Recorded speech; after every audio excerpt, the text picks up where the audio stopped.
पढ़ेंगे 11th का section formula. 10th में हम लोग 2D में सेक्शन फार्मूला पढ़े, 2D में थोड़ा सा देखिएगा। 10th में हम लोग पढ़े क्या है, अगर कोई XY प्लेन था,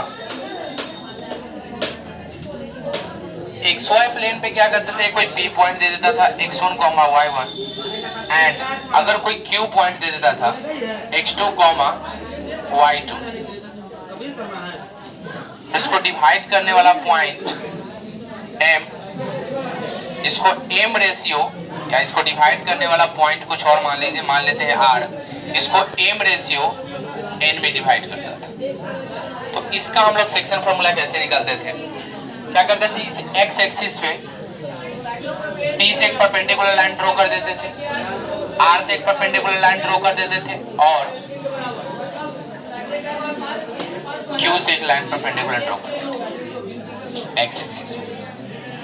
उसके बाद ये P से इसका कुछ नाम रख देते हैं A B C। अब ये P पॉइंट से B R पर एक परपेंडिकुलर लाइन ड्रॉ कर देते हैं, इसका भी कुछ नाम रख दीजिए S। और इस R पॉइंट से QC पर भी एक परपेंडिकुलर लाइन ड्रॉ कर देते हैं, इसका भी कुछ नाम रख दीजिए D।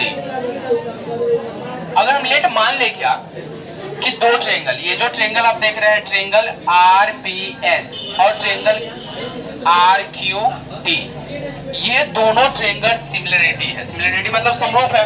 अगर दोनों त्रिभुज समरूप है, दोनों ट्रेंगल समरूप है, तो हम लोग का सिमिलरिटी पढ़ते क्या है कि अगर किसी भी दो ट्रेंगल सिमिलरिटी है तो इसके साइड का रेशियो सेम होता है। साइड का रेशियो मतलब इसका जो रेशियो होगा इसके इक्वल होगा, इसका जो रेशियो होगा इसके इक्वल होगा और इसका जो रेशियो होगा इसके इक्वल होगा। तो 10th में हम लोग इसको प्रूफ करना सीखे। ये तो 10th का 2D पर है। अब 3D पर इसको हम लोग कैसे प्रूफ करेंगे, यहाँ पर हमको दो प्लेन था, यहाँ पर एक x एक्सिस था, एक x प्लेन है, यहाँ पर एक y प्लेन।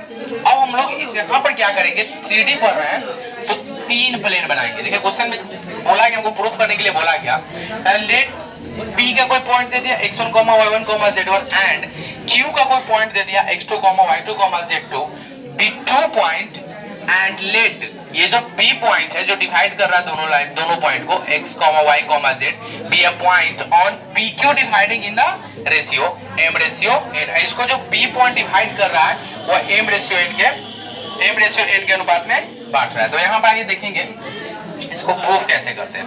तो इसके लिए तो हमको सबसे पहले 3D फिगर बनाना होगा, ये हमको प्रूफ करना है। अगर हम किसी तरह से किसी एक को बना दे, अगर देखिए अगर यहाँ पर अगर सिमिलरिटी है तो किसी एक साइड को इक्वल हम कर दे तो हम सिमिलरिटी के से कह सकते हैं क्या, ये साइड भी इसके इक्वल होगा और ये RS साइड भी क्या होगा, QT के इक्वल होगा। तो यहाँ पर पहले हम लोग 3D फिगर बना लेंगे।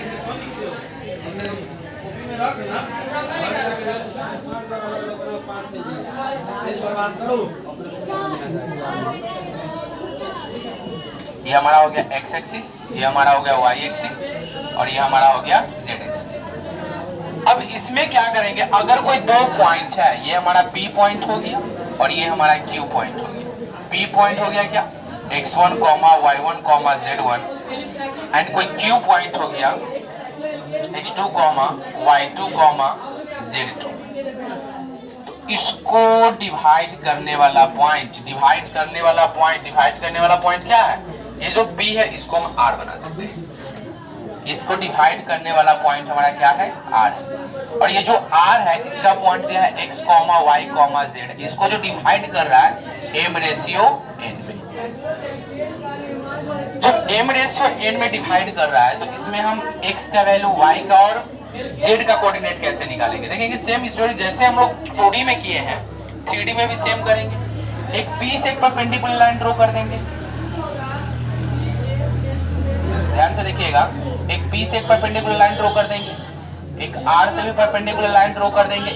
यहाँ पर कर रहे हैं हम लोग, किस पर कर रहे हैं, XY प्लेन पर कर रहे हैं। यहाँ पर Y एक्सिस पे नहीं कर रहे हैं, XY प्लेन पर कर रहे हैं। इस पर भी एक परपेंडिकुलर लाइन ड्रॉ कर देंगे और इस Q पर भी एक परपेंडिकुलर लाइन ड्रॉ कर देंगे।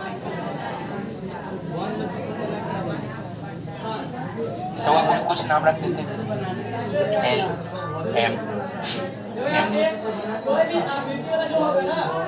S, T,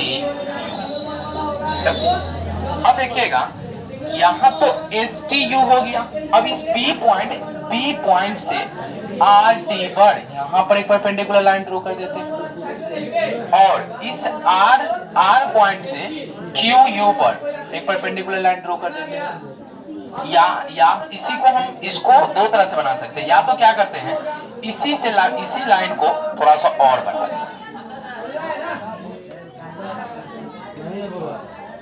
मान लेते हैं क्या कि इस बी पॉइंट से क्यूई पर एक परपेंडिकुलर लाइन लिखेंगे क्या, इसको अब हटा देते हैं, इसका कोई काम नहीं, इसको हटा देते हैं। लिखेंगे क्या सॉल्यूशन, अगर इसका हम प्रूफ करें तो लिखेंगे क्या from P Q and R draw perpendicular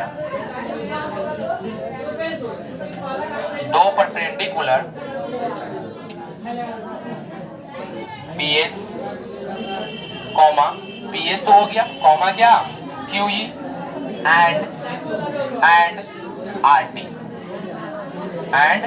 RT also draw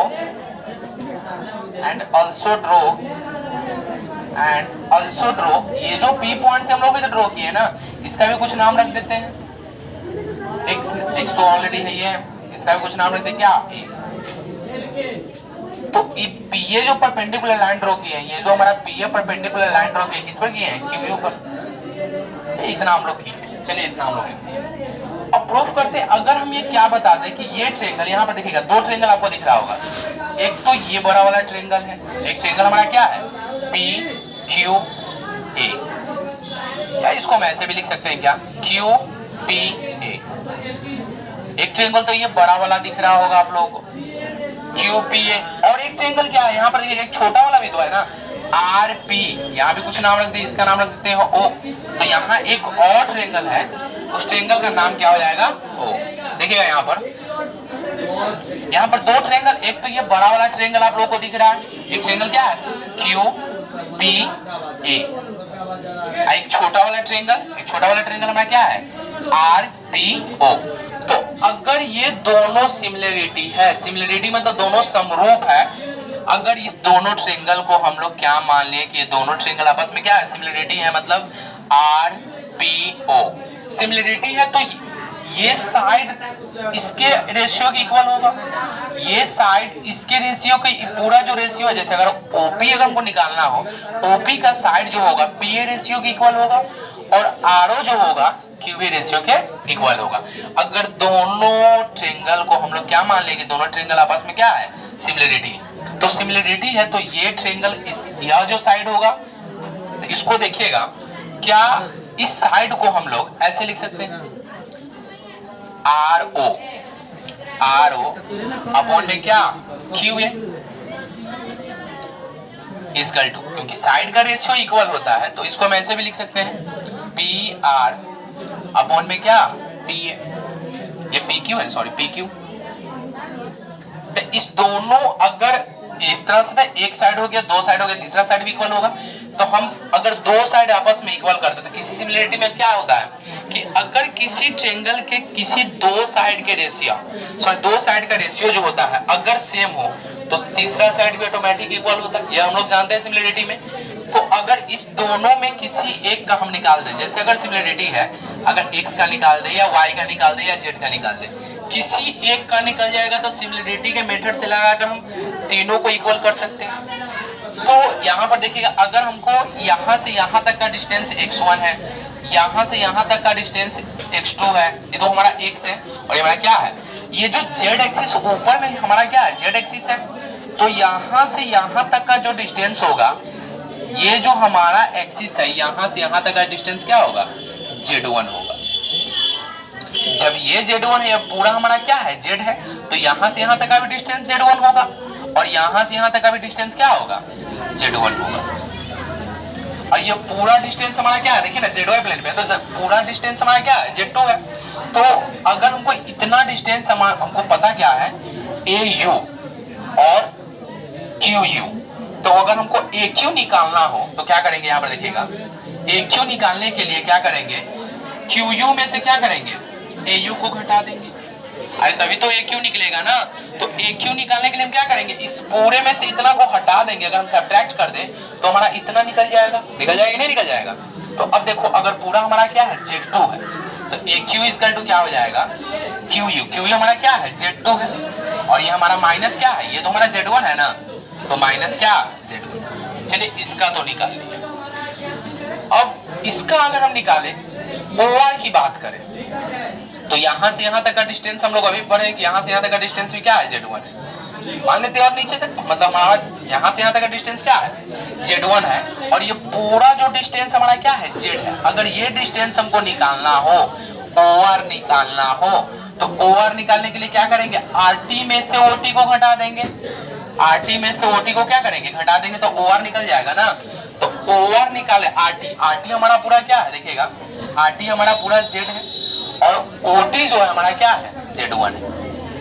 तो अगर ये पूरा में से इतना को हम सब्ट्रैक्ट कर दें तो इतना मेरा निकल जाएगा, निकल जाएगा नहीं निकल जाएगा। अब यहाँ पर आ जाइए, ये जो सिमिलरिटी है, अब दो ट्रायंगल सिमिलरिटी है, तो यहाँ से हमको PO हमारा यहाँ पर है।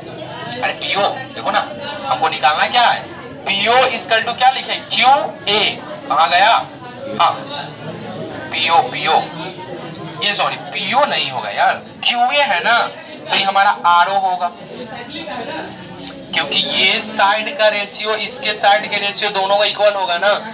तो इसको हम क्या लिख सकते हैं, RO इक्वल टू QA और PR। ये जो ट्रायंगल, ये दोनों ट्रायंगल अलग अलग है ना, तो सिमिलरिटी है, तो इसको हम क्या मान लिए हैं, PR इक्वल टू क्या, PQ। अब देखिए RO का वैल्यू हम लोग अभी निकाले ना, OR या RO क्या होता है, Z माइनस Z1। अब QA, ये हमारा QA है, तो QA का वैल्यू कितना है, QA या AQ, Z2 minus Z1 equal to PR। हमारा देखिए PR का जो वैल्यू हमारा क्या है, M है। अरे ये रेशियो है, मतलब यहाँ से यहाँ तक का डिस्टेंस डिवाइड कर रहा है ना, तो ये यहाँ से यहाँ तक का डिस्टेंस हमारा क्या होगा, M होगा। अब PQ ये तो पूरा है ना, तो अगर PQ हमको निकालना हो तो PQ निकालने के लिए क्या करना पड़ेगा, PR में RQ को जोड़ना पड़ेगा प्लस RQ।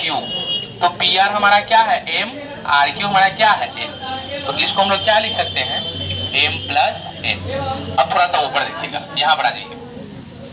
अब इसमें क्या करते हैं, क्रॉस मल्टीप्लीकेशन मल्टीप्लाई। तो देखिएगा क्या हो जाएगा, M प्लस N इंटू हमारा Z minus Z1 equal to M into Z2 minus Z1। Multiply कर दीजिए, M से अगर मल्टीप्लाई करें तो क्या हो जाएगा, MZ minus MZ1 plus NZ minus NZ1 equal to MZ2 minus MZ1। अब देखिए यहाँ पर MZ1 से MZ1 क्या हो जाएगा, कैंसिल हो जाएगा, तो बचा क्या हमारे पास, MZ प्लस NZ और माइनस क्या NZ1। यहाँ पर जो NZ1 है, NZ1 का NZ ही रहने देते हैं, NZ1 इक्वल टू बचा क्या, MZ2। अब देखिए ये जो NZ1 है इक्वल के इस साइड पॉजिटिव है, अगर इक्वल को साइड जाएगा क्या हो जाएगा, नेगेटिव। तो MZ plus NZ equal to क्या हो जाएगा, MZ2 प्लस NZ1। अब देखिए इस दोनों में हम लोग देखेंगे क्या, Z कॉमन है। इस दोनों में देखो ना Z कॉमन है, तो अगर इस दोनों में हम Z को कॉमन कर ले तो हमारे पास क्या आ जाएगा, M plus N equal to MZ2 plus NZ1। अब देखिए ये जो M प्लस N है Z के साथ मल्टीप्लाई कर रहा है, इक्वल को साइड जाएगा तो क्या करेगा, डिवाइड करेगा। तो Z इक्वल टू क्या हो गया, MZ2 प्लस NZ1 अपॉन में क्या, M प्लस N। ये हमारा तो Z निकल गया। अगर किसी एक साइड, दो साइड का रेशियो निकले तो तीसरा साइड ऑटोमेटिक इक्वल ही होगा। तो अगर हम सिमिलरिटी लगा दे, लिखेंगे क्या, नाउ